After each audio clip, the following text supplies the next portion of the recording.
The stories of the Bible tell us that Moses came down from the mountain with the tablets of the new law on 2 separate occasions. The first time he came down the mountain with the law, he noticed that his people had fashioned a golden calf and were worshiping it. Moses gets angry with this and throws the tablets against the rocks, literally breaking the law. Sometimes you will find artwork of the 10 Commandments showing the bull in the background with the sun disk between his horns, similar to Apis of Egypt.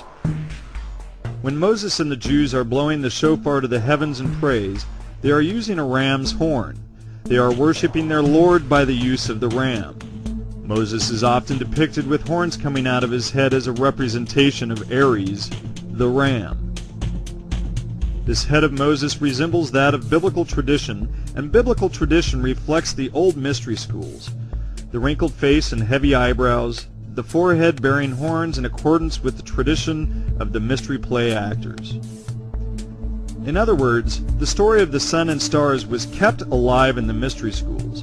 One of the characters was Moses, and he represented the ram of Aries by showing him with ram's horns on his head. This filtered down into religious traditions by showing Moses with horns on his head, or his followers blowing the ram's horn in worship. This is not some form of devil worship. It is symbolic of the age of Aries. The previous age was Taurus, the bull. This is the bull, or rather the age, which the Moses character was leading his people away from. This age of the ram ended with the slaughter of the ram when Father Abraham, the father of Christianity, slaughtered a ram instead of his son. Just as Mithra kills the bull to usher in the age of the ram, Abraham kills the ram of Aries to usher in the next age, the age of Pisces. Jesus takes us out of the age of Aries into the age of Pisces. And what was his first miracle? He turns regular water into wine and feeds the masses with 2 fish. These represent the 2 fish of Pisces. Jesus was the fisher of men. Christians today often put a fish symbol on the back of their car or on their clothes. The Pope's mitre is a fish head, looking exactly like the fish heads, representing the age of Pisces, the age of Christianity, the age of the fish. So even the clergy reflect this age. But the symbol of the fish comes from the Vesca Piscis, or the Vesca Pisces. And the Vesca is a symbol of the spiritual portal which emerges from the harmonious balance of 2 complementary polarities: intuition and intellect, knowledge and practice, yin and yang, the heaven and the earth, spirit and science. It's 2 complementary polarities that create this spiritual portal. If you consider its shape, it is a spiritual portal. It is the shape of the yoni. We must have this spiritual portal in order to exist. The only way for us to enter into this dimension is through this portal, which emerges from the harmonious balance of 2 complementary polarities, male and female, as we enter into this dimension through this spiritual portal. Our Lady of Guadalupe is often seen standing inside this symbol of the Vesica.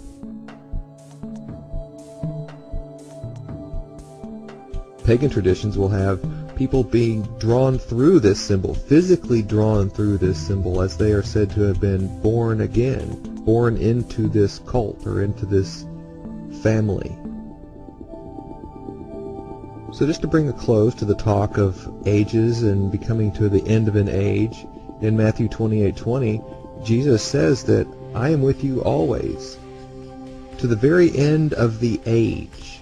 So when the age ends, well, I'm with you always to the end of the age. So there is an age to come. Luke tells us that there is an age to come.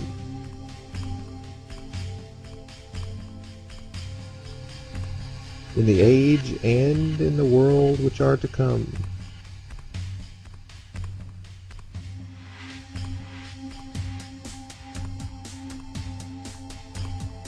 So if Jesus is with us until the end of the age, and this age is about to end, is this reflected in the Bible? And it is. As Jesus is about to be crucified, the end of Jesus in the Bible, as Jesus is about to be crucified, he is going to have his last meal, or the Last Supper.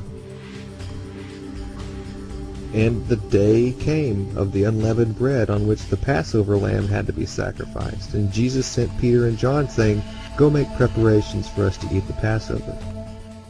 This is the Last Supper." And they replied, saying, "Where do you want us to prepare for it? Where are we going to prepare this last meal for you?" And Jesus said to them, "Behold, when you enter into the city, a man shall meet you bearing a pitcher of water. Follow him into the house that he entereth in." And symbolically, this is stating you will recognize the new age by a man bearing a pitcher of water, and you will follow him into the house. And houses are the houses of the zodiac.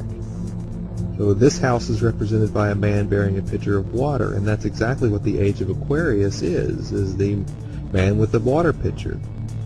You don't see men in history bearing water. You see the woman fetching the water, the woman at the well, the women with the water pot on their head. So a man carrying the water pot is symbolic. It's symbolic of perhaps a slow return to egalitarianism.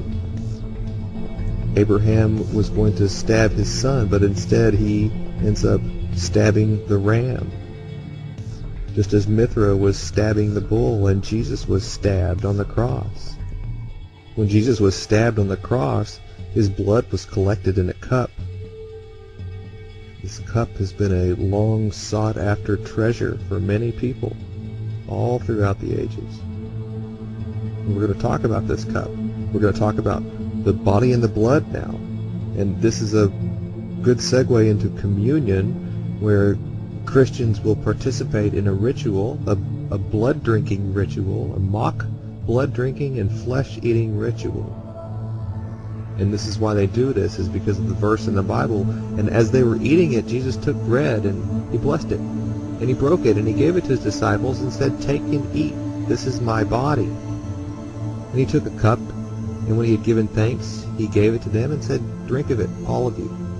For this is my blood of the covenant, which is poured out for many for the forgiveness of sins."